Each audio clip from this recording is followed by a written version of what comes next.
கையை தட்டி கையை தட்டி கையை தட்டி கையை தட்டி கையை தட்டி கையை தட்டி சிங்க கேவியோ சூளை நெருப்போ. அல்லேலூயா. அந்தி கிறிஸ்துக்கு வருவோம், முடிக்க போகிறோம், கொஞ்சம் பொறுமையாக இருங்க. Who is anti Christ? அந்தி கிறிஸ்து என்பவன் யார்? அவன் எப்படி இருப்பான்? என்ன ரூபத்தில் இருப்பான்? என்ன செயல்பாட்டில் இருப்பான்? என்ன செய்வான்? உங்களுக்குள்ளே வந்து என்ன செய்ய போகிறான்? அல்லேலூயா. ஏதாவது அபிப்பிராயம் இருந்தால் சொல்லுங்கள். இந்திரா கிட்ட அந்தி கிறிஸ்து வந்தால் அவன் என்ன செய்வான்? இந்திராவுக்கு மாமா பிள்ளை உண்டா? மாமா பையன் உண்டா? உண்டா? லவ்வா? பக்கத்தில் புருஷனை வச்சுட்டு கேட்குற கேள்வி இது. ஆனால் அவர் என்ன தப்பாக நினைக்க மாட்டார். இப்போ அந்தி கிறிஸ்து வந்தாச்சுன்னா மாமா பையன்டா கூட்டிகிட்டு போயிடுவான். அந்தி கிறிஸ்து இதான் முதல்ல பாவத்தை செய்ய அவன் தூண்டுவான். இல்லையா? ரெண்டாவது, கர்த்தரையே எதிர்த்து நிற்கிற அளவிற்கு உங்கள் உள்ளத்தை மாற்றம் செய்வான். ஒரு சம கையை தட்டுங்க. இப்போ கல்யாணத்திற்காக வந்தா ஒரு பிள்ளை, நான் அந்த பிள்ளைக்கு அப்பா. இப்போ இல்லையா, நான் அவளுக்கு ஊழியம் செய்கிறேன்னா அப்பா. ஆண்டவர் காண்பிச்சார் 3 குட்டி பிரசவத்தை. குட்டி பிரசவம், 3 அபார்ஷன். நான் இவ்வளோ பரிசுத்தம் பண்ணி அப்படியே கல்யாணம் பண்ணி நீ சுகமாக வாழன்னு சொல்ல முடியுமா? அப்படின்னு நான் ஒரு அந்தி கிறிஸ்து ஊழியக்காரன். நான் ஒரு கள்ளத்தீர்க்கதரிசி. நான் என்ன சொன்னேன்? உன் பாவத்தை அறிக்கையிடு. நீ 3 தப்பு பண்ணியிருக்கிற, 3 முறை அபார்ஷம் பண்ணியிருக்கிற, 3 பேரட்டி குடும்பம் நடத்தியிருக்க. நீ கல்யாணம் பண்ண போகிற 4வது பையன். ஆனால் முதல் புருஷனா? அதான் பாவத்தை கண்டுபிடிக்கிற ஊழியம், சிபிஐ ஊழியம். உற்சம கையை தட்டுங்க. ஓடி போயிட்டா. இப்போ ஆவிக்குரிய பிள்ளையா இருந்தால், கிறிஸ்து இயேசுனுடைய சப்தத்துக்கு செவி கொடுக்கிற பிள்ளையா இருந்தால் என்ன சொல்லியிருப்பா? பிரதர் எப்படியாவது மன்னிச்சிருங்க பிரதர், அறியாமல் செஞ்சிட்டேன், அறிஞ்சே செஞ்சிட்டேன், இதுக்கு என்ன பாவ நிவாரண பலி செலுத்தணும், எப்படி நான் பரிசுத்தம் அடையணும், இனியாவது நான் மனம் திருந்தி வாழ்கிறதுக்கு ஏதாவது வழியை சொல்லுங்கன்னு சொல்லியிருந்தா அவள் கர்த்தருடைய பிள்ளையாயிருப்பா. பாவம் செய்தாலும். ஒரு சம கையை தட்டுங்க. மறுதலித்தால் இன்னொரு கர்த்தரை நீங்கள் வேறு விதமாய் பார்க்க வேண்டியது வரும். அல்லேலூயா. அவருடைய வாயில பட்டயம். ஒரு சம கையை தட்டுங்க. அல்லேலூயா, அல்லேலூயா. சாலமோனை அழிச்ச தேவன், தாவீதுடைய குமாரனை கொன்ற தேவன், விபச்சாரம் செய்த 23,000 பேரை ஒரே நாள கொன்று முடிச்ச தேவன், தேவனுடைய கட்டளை மீறி ஒரு பையன் இன்னொரு பொண்ணை கல்யாணம் பண்ணுறதுக்கு 24,000 பேரை ஒரே ராத்திரியில் கொன்று போட்ட தேவன் நம்முடைய தேவன். அவருக்கு பேரே சேனாதிபதி. இயேசு கிறிஸ்து நீங்கள் இரக்கமுள்ள தேவனை பார்க்குறீங்க, அவருக்கு உள்ள இரக்கமில்லாத சுபாவங்கள் இருக்கிறது, மறந்து விடாதீர்கள். அல்லேலூயா. இரக்கமில்லாத சுபாவம் இருந்ததுனால தான் அனானியா சப்பீரியா சொன்ன ஒரு பொய்க்காக 2 பேரையும் கொண்டு போட்டார். அப்படி உங்களை எல்லாம் எத்தனை முறை கொண்டு இருக்கணும்? அனானியா சப்பீராட்ட இறக்கமே இல்லையே அவருக்கு. பொய் தானே சொன்னான். அவ பணம், அவ சொத்து, அவ ப்ராப்பர்ட்டி, குடுக்கிறத வாங்கிட்டு உட்கார்ந்துருக்கணும் என்ற கான்செப்ட் இருக்கல்ல. கர்த்தருக்கு செய்ய வேண்டியதை நீங்கள் செய்யலைன்னா அழிச்சிருவேன்னா மறைமுகமாக சொல்லிட்டாரு. இப்போ அனானியா சப்பீரியாவுக்கு பொய் சொன்னதுக்காக ஆற்றால் காணிக்கை விஷயத்திலே கொன்று போட்ட தேவன். அப்போ இயேசு கிறிஸ்துக்கு என்ன இரக்கம் இருக்குது? அவர் நீதிமானிடத்தில் இரக்கத்தை வைக்கிறார், பரிசுத்தம் உள்ள பிள்ளைகளிடத்தில் அவர் இரக்கத்தை வைக்கிறார், பாவ மன்னிப்பை தேடுகிற ஒரு பிள்ளையிடத்தில் அவர் இரக்கத்தை வைக்கிறார், சாபத்திலிருந்து வெளியே வர வேண்டும் துடிக்கிற பிள்ளைகள் மேல் இரக்கத்தை வைக்கிறார், ஐயோ அறியாமல் தவறு செய்து விட்டேனே நெளி கதறுகிற பிள்ளைகளிடத்தில் அவர் மனதுருகிற தேவன். அடம்பிடிச்சு அழிப்பார். நீங்கள் மனதுருகினா அவர் கண்ணீர் விட்டு கதறுவார் ஒரு அப்பாவை போல. உச்சமாக கையை தட்டு. ஹல்லேலூயா. தாயும் அவரே, தந்தையும் அவரே, தாயும் அவரே, தந்தையும் அவரே, தாலாட்டுவார் சீராட்டுவார், தாலாட்டுவார் சீராட்டுவார். யார் உன்னை கைவிட்டாலும் இயேசு கைவிட மாட்டார். அல்லேலூயா சொல்லுங்க.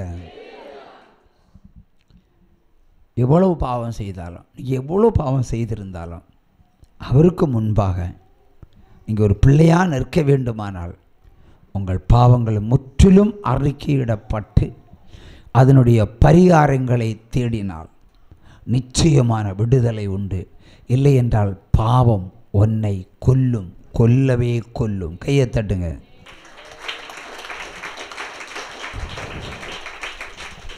இங்கே மண்டே மார்க்கெட்னு ஒரு ஊர் இருக்குது. என்னுடைய சாட்சிகளெல்லாம் அடையாளத்தோடு தான் சொல்லுவேன், இதனால தான் கொஞ்சம் பகை அதிகம். மண்டே மார்க்கெட்டில் ஒரு நர்சிங் கல்லூரி இருக்குது. ஒரு மாணவி படிக்கிறான். படிக்கிற பிள்ளை எக்ஸாம் எழுதும்போது நிறைய பிள்ளைங்க ஃபோன் பண்ணுவாங்க. அதில் ஒரு பிள்ளை விசேஷமாய் ஃபோன் பண்ணி ஜோம் பண்ணணும், நான் ஃபஸ்ட் ரேங்கில் வரணும் ஒன்று சொன்னான். முதல் விண்ணப்ப ஃபஸ்ட் ரேங்கில் ஜெயிக்கணும் என்பதுக்கெல்லாம் ஃபஸ்ட் ரேங்க். நான் சொன்னேன், இந்த வருஷம் நீ தோற்றுருவ, இந்த வருஷம் தோற்றுருவேன்னு. அவளுக்கு என் மேல் கோபம். அவள் நல்லா ஜெபிக்கிற பிள்ளை, உண்மையிலேயே ஒரு அநாத பிள்ளை. ஹோலி கிராஸ், நாகர்கோவில் ஹோலி கிராஸ் மடத்தில் வளர்ந்த பிள்ளை, நல்லா ஜெபிப்பான். ஆனால் இப்படி அவளுக்கு விரோதமாக ஒரு தீர்க்க தரிசனம் உரைத்ததுமே என்னை கள்ள தீர்க்க தரிசி என்று அந்த நெய்யூர் அந்த கல்லூரி முழுவதும் பப்ளிசிட்டி இலவசமாக எனக்கு கிடைத்தது. உற்சாகமாக கையை தட்டுங்க. ஆனால் தீர்க்க தரிசனம் நிறைவேறியது. நல்லா படிக்கிற பிள்ளை, அந்த கல்லூரியில் நல்லா படிக்கிற பிள்ளை தோத்துட்டான். அவருடைய வாழ்க்கையில் இடரல், முட்கள், கற்கள் எல்லாம் வந்து விட்டது. சில மாதங்கள், சில வருடங்கள் தாண்டி ஒரு முறை தேவன் அந்த பிள்ளையினுடைய பெயரை காட்டி, இவள் விபச்சாரத்துக்கு சென்று கொண்டிருக்கிறாள், வாலிபரோட அவள் ஒரு பயணத்தை ஆரம்பித்திருக்கிறாள், தடுத்து நிறுத்த வேண்டும் என்று சொன்னார். ஆவியானவர் அந்த உள்ளத்தில் சொல்லியிருப்பார், மகளே பாவம் செய்யாத, நீ சாபமாகாத, நீ வீட்டுக்கு திரும்பு, கர்த்தருக்கு உண்மையாக இரு என்று சொல்லியிருப்பார். கேட்க மாட்டாங்க. சிலருக்கு இரு மனம் உண்டு. இரு வார்த்தைகள் உங்கள் உள்ளத்திலே உதயமாகும். ஒன்று கர்த்தருடைய வார்த்தை, ஒன்று அந்தி கிறிஸ்துனுடைய வார்த்தை. ஆனால் அந்த பிள்ளை அதை தாண்டி போயிட்டுருக்கிறான். கர்த்தருடைய சொல் கேளாத எவனோ அவனை வேரோட பிடுங்கி எரிந்து அழிப்பேன் என்பதுதான் வேதம் சொல்லுகிறது. ஆனால் ஆண்டவர் என்னிடத்தில் வந்து கையை தட்டி எழுப்பி அந்த பிள்ளைக்கு ஃபோன் பண்ணு. நான் ஃபோன் பண்ணேன். எங்கே போயிட்டுருக்க? ஒரே கேள்வி. ஏன்னா தேவன் பேசும்போது அதிகாரத்தோடு பேசுவார். எங்கே போயிட்டுருக்க? நான் எங்கே போனால் உங்களுக்கு என்ன? அதான் தி கிறிஸ்து. நல்லா ஜெபிக்கிற பிள்ளை. ஆனால் என்ன சொல்லுது? நான் எங்கே போகிறேன்னு கேட்குறத உண்மையை சொல்ல முடியாது. ஆனால் எங்கே போனா உனக்கு என்ன? நீ என்ன சபிச்சதுனால தோத்துட்டேன். தீர்க்க தரிசனம் உரைப்பது சாபமா சிஸ்டர்? நீ தோற்று போயிடுவேன்னு சொன்னது தீர்க்க தரிசனம், அது நிறைவேறுச்சு. ஆனால் அவன் நினச்சா சபிச்சிட்டான். இவன் தான் உண்மையான அந்தி கிறிஸ்துன்னு சொன்னான். சரி, அதெல்லாம் இருக்கட்டும், நீ இப்போ வீட்டுக்கு திரும்பு, உன் ஹாஸ்டலுக்கு திரும்பு என்று சொன்ன. கேட்கல. ஆனால் எங்கேயும் போகலை. பின்ன என் கார் சத்தம் கேட்குது. அது ரோட்டில் போகிற கார் சத்தம். அப்போ நீ போகிற பயணம், நீ ஓடுகிற வண்டி கருப்பு மஞ்சள் கலருடைய ஒரு டாக்ஸி. கருப்பு மஞ்சள் நிறம். நீ இப்போது தாண்டி வள்ளியூரை தாண்டி போயிட்டுருக்கிற, வள்ளியூரை தாண்டி போயிட்டுருக்கிற. நீ போகிற இடம் திருநெல்வேலி லாட்ஜ். இது கர்த்தர் எனக்கு அறிவிக்கிறார். திரும்புன்னு சொன்னால் திரும்பலை, போன கட் பண்ணிட்டா. ஏன்னா ஒரு இச்சையின் ரோகம் இந்த வாலிப பிள்ளைகளிடத்தில் ஏறி உள்ளத்தை கிறுக்காக்கிரும், பைத்தியக்கார மாதிரி சிந்திக்க வைக்கும். தேவனை தூக்கி குப்பையில் போடுறது, அந்தி கிறிஸ்து தூக்கி பாக்கெட்டில் வைக்கிறது. அவன் கூட்டிகிட்டு போனான் திருநெல்வேலி லாட்ஜில் அந்தி கிறிஸ்து. ஆனாலும் என்னுடைய இருதயம் தத்தளித்து கொண்டே இருந்தது. தேவன் தத்தளிக்க பண்ணார். தான் சொன்னல, ஊழியக்காரன் ஒரு நாளும் சமாதானமாக இருக்க முடியாது. எதெങ്കിലും உங்களுக்கு பிரச்சனைனா இங்கே எங்களுக்கு இடிக்க வச்சுருவார். அப்புறமா 9 மணிக்கு சொல்கிறாரு, அடிக்கிற அடுத்த ஃபோன் அடித்தேன். பேரை சொன்னேன். நான் பப்ளிக்கிலே யாருக்கும் அந்த பேரை சொல்லியிருக்கிறேன். சொன்னேன், இப்போ தலை முழுக மல்லிப்பூ வச்சுக்கிட்டு இருக்கிற நீ கட்டில். கர்த்தர் உன்னை கட்டில் கிடையாக்கி உன்னை கொன்று போல இருக்கும் முன் திரும்ப பாவத்தை விட்டு. கேட்பாங்களா? சர்க்கரையை வாயில் வச்சுட்டு துப்புன்னு சொன்னால் யாராவது துப்புவாங்களா? பாயசத்தை வாய்க்குள்ள போட்டுட்டு குடிக்காதேன்னு சொன்னால் யாராவது குடிப்பாங்களா? அது விஷமுன்னு சொன்னால் புரியுமா? புரியலை. விடிய காலம் நான் சிங்கக்குட்டி மாதிரி எழும்பி, என்ன பாயசம் குடிச்சியா, சூப்பராக இருந்ததா? தான் திஸ் மை ஊழியம். உள்ளதை உள்ளபடி சொல்லுகிற ஊழியம். நான் சொன்னேன், சாவு வச்சிருக்கிறார் உனக்கு. நீ செய்த பாவம் உன்னை அனுதினமாய் கொல்லும் கொல்லும் கொல்லும்னு சொன்னேன். இது சாபம் இல்லை, தீர்க்க தரிசனம். மாதங்கள் கடந்தது. ஹோலி கிராஸ் அதே ஹாஸ்டலில் ஃபேனில் துப்பட்டாவை போட்டான், தூங்கி சாகிறதுக்கு. வேறு வழி, பாவம் கொல்ல தானே செய்யும். அந்த கிறிஸ்து வேலை என்ன? எப்படியா பாவம் செய்ய வைக்கணும். அப்புறம் பாவத்தினுடைய அந்த குற்ற உணர்வை உங்களுக்குள்ள வச்சு அதை கொல்லணும், உங்களுக்கு உயிரை எடுக்கணும். அதுதான் அவனுக்கு வேலை. ஆனால் உயிரை கொடுக்கிறதுக்கு அவர் வல்லவர். ஹல்லேலூயா. துப்பட்டாவில் நிற்கும்போது மறுபடியும் ஆண்டவர் சொல்கிறார், ஒரு ஃபோனை போடியா. ஆண்டவர் என்ன சொன்னாலும் கேட்க மாட்டான். சாகிறது சாகட்டும், பைபிளில் இருக்குல்ல, சாகிறது சாகட்டும், தெரிந்துறவன் திருந்தட்டும். அப்படி தானே வேதம் இருக்குது. என்னை விட்டுருங்க ஐயா. யாருக்குன்னு என்ன பல முறை கள்ளத்திற்க தரிசின்னு சொல்லி ஒரு கல்லூரியே நான் அடிச்சிட்டாவா. நான் மாமிசத்தில் பேசுகிறேன். உடனே அவர் சொல்லுகிறார், அவள் என் மகள், என் குமாரத்தி, என் குமாரத்திக்கு மனதுருகாமல் இருப்பேனோ. போன போடு கட்டளை. நான் போன போட்டேன். ஏய் ஜோதி, கீழே இறங்கு, கீழே இறங்கு. என்ன ஃபேனில் தொங்க போறியா நீ? கீழே இறங்கு.